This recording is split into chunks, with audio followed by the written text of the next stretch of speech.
Assalamualaikum warahmatullahi wabarakatuh. Bersama Hana pagi ni di showroom Arayan Hijrah. Okay, so InsyaAllah kita sudah pun berada di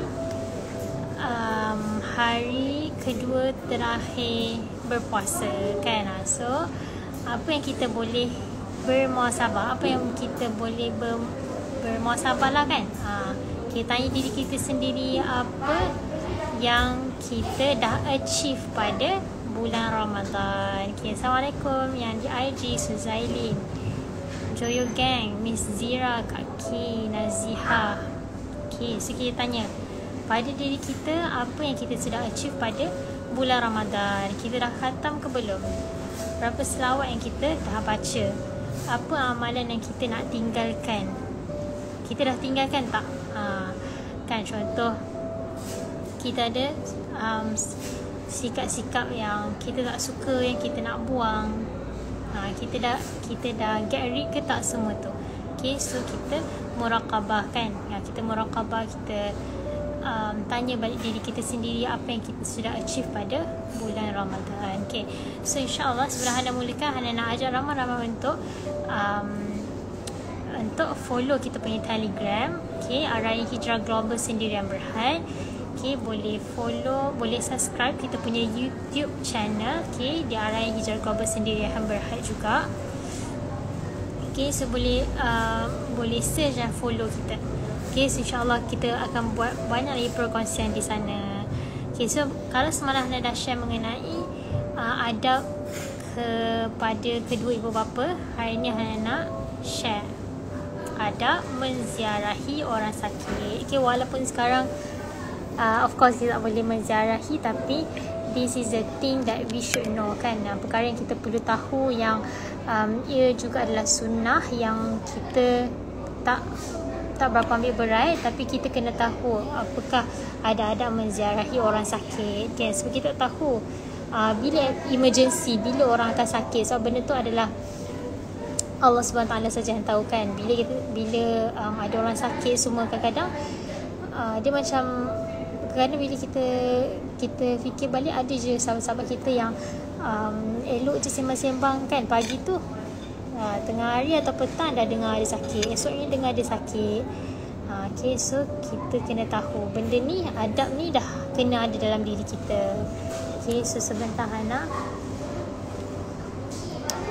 pinkan apa topik kita pada hari ni adalah adab menziarahi orang sakit. Okay.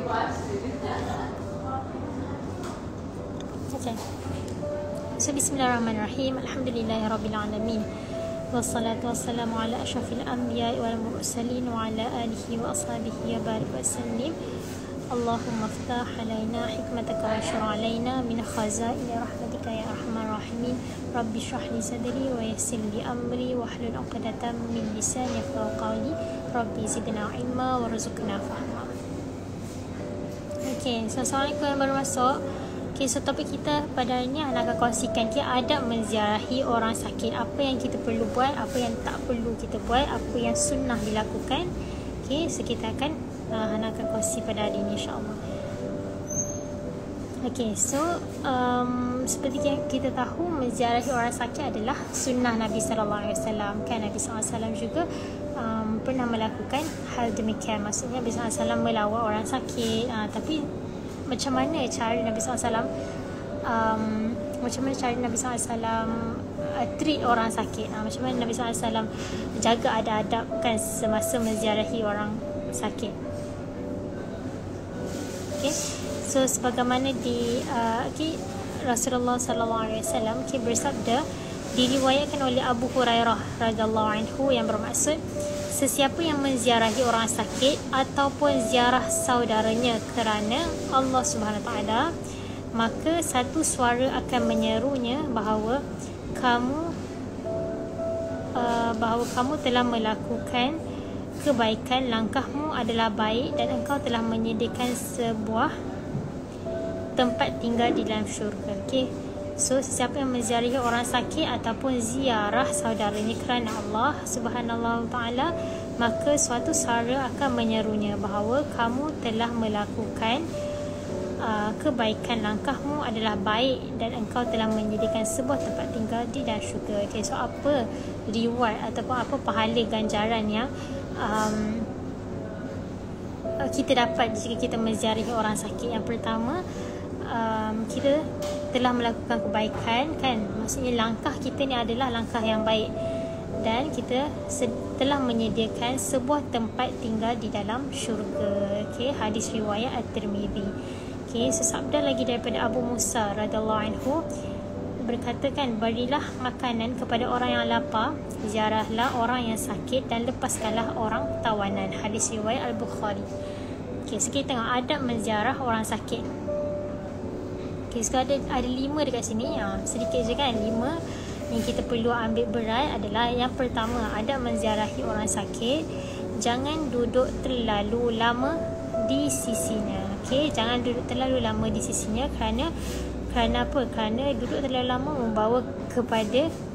membawa jemu kepada si pesakit tersebut, kan? Maksudnya bila kita menziarahi orang sakit, kita jangan duduk terlalu lama sebab bila macam orang sakit, contoh kita pening kepala, kita demam, kita tak suka suasana yang bising, kita tak suka bila ada orang, kita nak ketenangan. So sama juga kepada si pesakit. Maksudnya bila kita menziarahi orang sakit, kita jangan duduk terlalu lama di rumah pesakit, ataupun kalau kita melawat di hospital, kita jangan duduk terlalu lama di hospital. Okay, sebab tu akan jadi, pesakit akan jadi runsing. Jadi situ dah tak ada adab, kan? Yang kedua adalah zahirkan simpati kepadanya, seolah-olah kita juga berasa sebagaimana dia merasakannya. Okay, yang kedua adab menziarahi orang sakit adalah kita zahirkan simpati. Maksudnya kita rasa kesian dekat dia, kan? Bukannya pada muka. So kita zahirkan simpati, kita rasa kesian, kita rasa macam mana, kita zahirkan simpati kita buat macam mana kita rasa dia sakit, kan? Okay, yang ketiga adalah doakan untuk pesakit tersebut. Okay, so apa yang kita boleh doakan kepada pesakit? Kita boleh doakan, ya Tuhanku, afiatkanlah atau sihatkanlah sahabatku ini. Okay, ataupun kalau kita melawat kita punya ahli keluarga, kan, ya Tuhanku, afiatkanlah atau sembuhkanlah contoh pak angahku ini, mak angahku, makcikku ini, kan? Semoga Allah menyembuhkan saudara dengan segera, kan? Yang keempat adalah nasihatkan pesakit. Okay, nasihatkan pesakit supaya bersabar kerana dengan sakit itu mendapat pahala yang banyak dan ini sebagai dugaan semata-mata, kan? So satu adab adalah untuk kita beritahu kepada pesakit supaya bersabar, bertenang, sebab kita remind-kan dia orang sakit dapat pahala. Contoh ganjaran orang yang sakit, kan, itu adalah satu ujian yang dengan ujian tu Allah Subhanahu Taala akan naikkan darjat mereka di mata Allah Subhanahu Taala.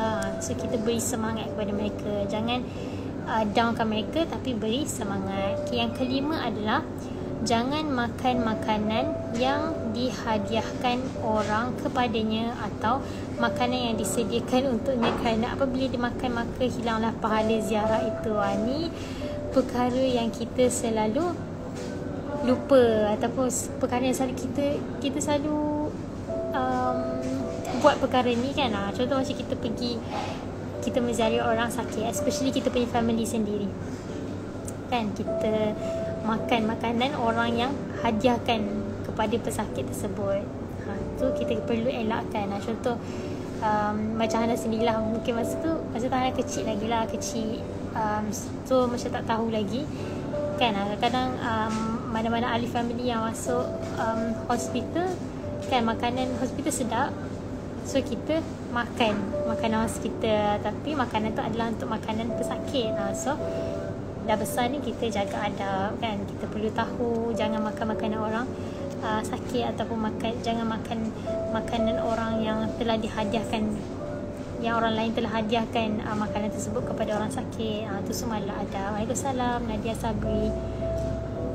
Okay, so apa lagi doa yang untuk kita, yang kita boleh doakan untuk orang sakit? Okay, contohnya Allahumma rabban nas adhibil ba's ishfihi wa anta syafi la shifaa illa shifauka shifaan la yughadiru saqama bismillahi turbatu ardina biriqati ba'dina yushfa saqimuna bi'idhni rabbina bismillahi arqina wallahu yashfika min kulli da'in fik min syarri naffathati fil 'uqad wa min syarri hasidin idha hasad Allahumma shfihi Allahumma afi. Doa yang sangat best. Maksudnya kan, translate kan, maksudnya ya Allah Tuhan sekalian manusia, hilangkanlah penyakitnya. Ni kita salah satu doa yang kita boleh doa kepada pesakit. Okay. Ya Allah Tuhan sekalian manusia, hilangkanlah penyakitnya, sembuhkanlah dia dalam keadaan Engkau penyembuh. Tidak ada penyembuhan melainkan penyembuhan darimu, daripada Allah SWT jua, iaitu penyembuhan yang tidak meninggalkan sebarang kesakitan. Okay. So kita doa lagi kepada pesakit dengan nama Allah yang memiliki tanah bumi kami dengan air liur sebahagian daripada kalangan kami, disembuhkan orang yang sakit daripada kalangan kami dengan izin Tuhan kami. Dan kita doa lagi kepada pesakit dengan nama Allah, aku menjampi kamu dan Allah lah yang menyembuhkan kamu daripada segala penyakit yang ada pada kamu, daripada kejahitan wanita-wanita ahli sihir yang menghembus pada simpulan-simpulan tali, serta daripada kejahatan-kejahatan orang yang dengki apabila dia dengki. Okay, dan sekali kita doa apa? Allahumma shfih, Allahumma afih, ya Allah sembuhkanlah orang ini dan sihatkanlah dia. Kalau pesakit offer makan tak apa ke, cuba elakkan. Tapi kalau because supposedly dia lah yang makan sebab dia yang sakit kan, tapi kalau dia offer dia betul-betul tak nak makan ataupun dia dah ada makanan lain, dan tak apalah. Okay, so kita apa lagi yang kita perlu tahu mengenai kan menziarahi orang sakit? Okay, tujuan menziarahi orang sakit. Yang pertama kan, bila kita ziarahi orang sakit, apa tujuan ataupun apa niat kita perlu ada? Okay, yang pertama, kita dapat menghiburkan hati orang yang sakit. Betul tak? Itu kerana adabnya penziarah orang sakit itu berasa ada orang yang bersimpati terhadapnya. Maksudnya bila kita menziarahi orang sakit, tujuan kita untuk happykan dia.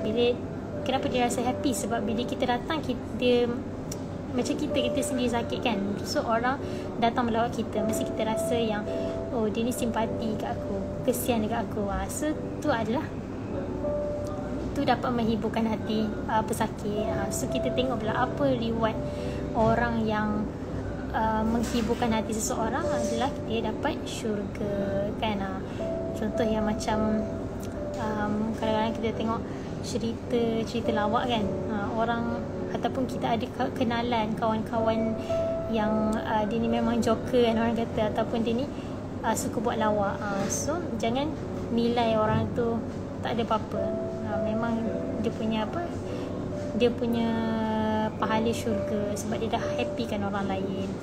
Yang kedua kan, tujuan menziarahi orang sakit adalah dapat mengurangkan bebanan sakitnya dan memberikan harapan kepadanya. So bila kita menziarahi orang sakit, kita dapat kurangkan beban sakit orang tersebut dan kita dapat berikan harapan yang dia ni akan sembuh.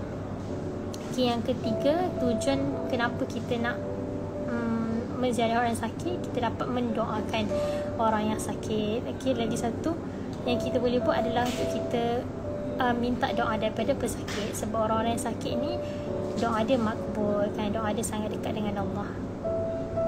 Yang keempat, bila kita menziarahi orang yang sakit, kita bawa lah makanan, minuman ataupun kita bawa buah tangan. So itu adalah juga adab. Yang kelima, kita dapat ringankan penderitaan dan kalau boleh bantu menanggung perbelanjaan keluarganya. Okay, ni kalau jika orang itu tidak mampu, dan jika kita mampu dan kita bantu mereka. Okay, dan tadi kita tengok adab menziarahi orang yang sakit, sakit normal lah kan. Ini adalah adab menziarahi orang yang sakit penat. Okay, yang sakit tenat. Tenat lah maksudnya dah sakaratul maut kan. Okay, so apabila seseorang itu ataupun pesakit itu sudah sakit tenat, harapan untuk sembuh adalah sangat tipis kan. That is logic lah. Okay, beberapa tanda kematian boleh dilihat padanya. So ni adalah saat pesakit itu di sakaratul maut.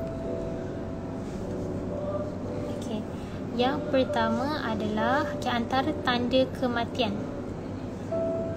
Yang pertama adalah bulu kening sudah jatuh ke bawah, tidak terletak di atas tulang dahi. Yang kedua, hidung sudah lembik. 3, tapak kaki sudah tidak tegak. 4, telinga sudah layu. Okay, so tapi tanda-tanda ni kita tak akan nampak pada orang yang masih hidup walaupun sakit tenat ke apa, yang kita tak nampak tau. Macam dulu arwah ayah Ana dia meninggal pun meninggal dalam tidur tau. Meninggal dalam tidur, tapi macam tanda-tanda ni tak nampak pun. Bila dia dah meninggal kan, bila dia dah meninggal baru macam makcik-makcik semua perasan. Tapi memang perasan, macam diorang katalah, tapi memang perasan apa, muka ayah macam jatuh, kulit jatuh semua kan. Tapi masa hidup, kan masa seseorang hidup tu kita tak akan tahulah tanda-tanda kematian dia. Sebab tu orang cakap kan kematian itu satu rahsia kan. Okay, so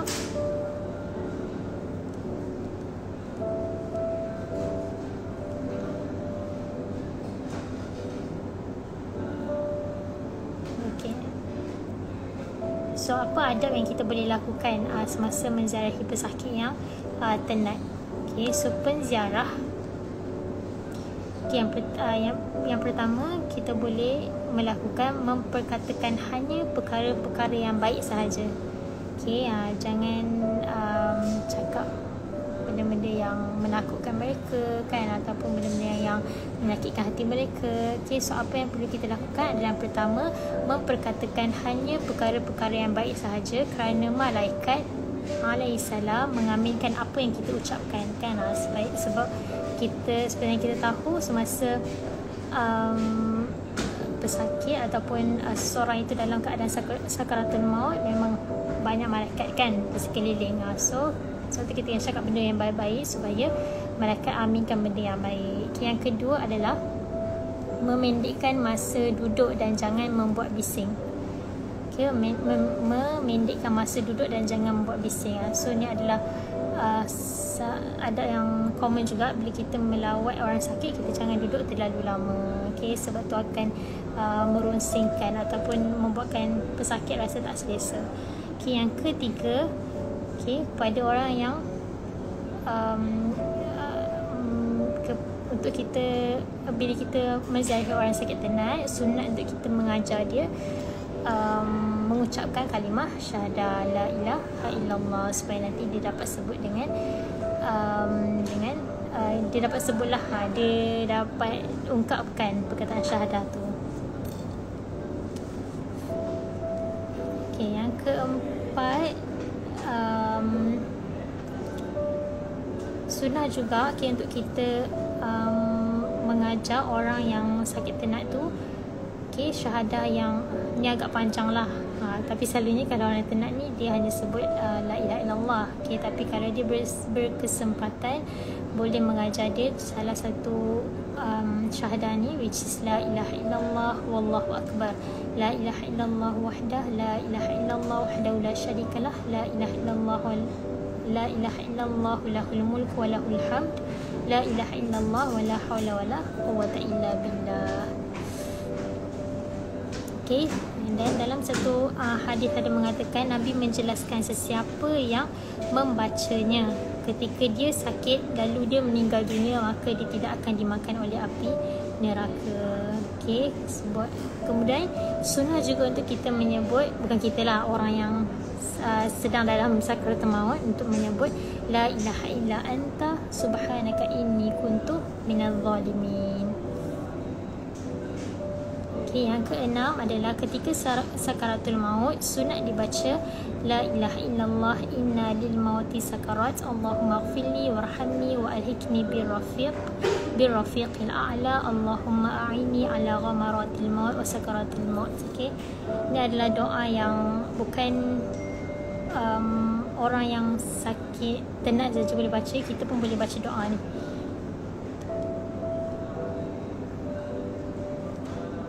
Okay, so apa lagi sunat-sunat yang kita boleh lakukan apabila kita menziarahi kan orang yang sakit tenat? Sunnah untuk kita baca surah Yasin kan, kerana baginda sallallahu alaihi wasallam bersabda, bacalah terhadap orang yang hampir mati itu surah Yasin. Okay, so that is perkara yang basic yang kita boleh lakukan semasa menziarahi orang sakit ataupun orang yang sedang sakit tenat kan. Sebab seperti yang Ana bagi tahu tadi, kadang-kadang kita tak tahu bila kan orang nak sakit. Kadang kita elok sembang dengan dia pagi tu, petang atau malam kita dengar dia sakit, ataupun petang atau malam kita dengar dia dah meninggal. Okay, so benda adab menziarahi ni kan, ataupun adab menziarahi orang sakit ataupun orang yang sudah meninggal dunia, kita perlu ada benda yang basic tu dalam diri kita, supaya bila perkara tersebut berlaku kita dapat amalkan, insya-Allah. Okay, so insya-Allah tu je perkongsian Ana pada pagi ini. Okay, so insya-Allah kita jumpa lagi sehari. Mana yang baik adalah daripada Allah SWT dan yang buruk hanya daripada diri Hana sendiri. Kak Julie Sahana ada kat sini tak? Kalau Kak Julie ada, insya-Allah Isa Hana akan share tentang pendapat yang Kak Julie tanya semalam. Sebab baru sempat tanya Ustazah pagi ni. InsyaAllah dia reply. Kalau Ustazah Hana reply, Hana akan share dekat sini, insya-Allah. Okay, kalau Kak Julie masuk, Hana share lah. Kalau Kak Julie tak masuk, Hana tak share. Okay, Kak Julie. Okay, so taklah ada menziarahi orang yang sakit. Okay, so insyaAllah kita berjumpa lagi. So subhanakallahumma bihamdik, nashhadu an la ilaha illa ant, nastaghfiruka wa natubu ilaik. Subhana rabbika rabbil izzati amma yasifun, wa salamun ala mursalin, walhamdulillahi rabbil alamin. Okay, terima kasih semua. Assalamualaikum warahmatullahi wabarakatuh.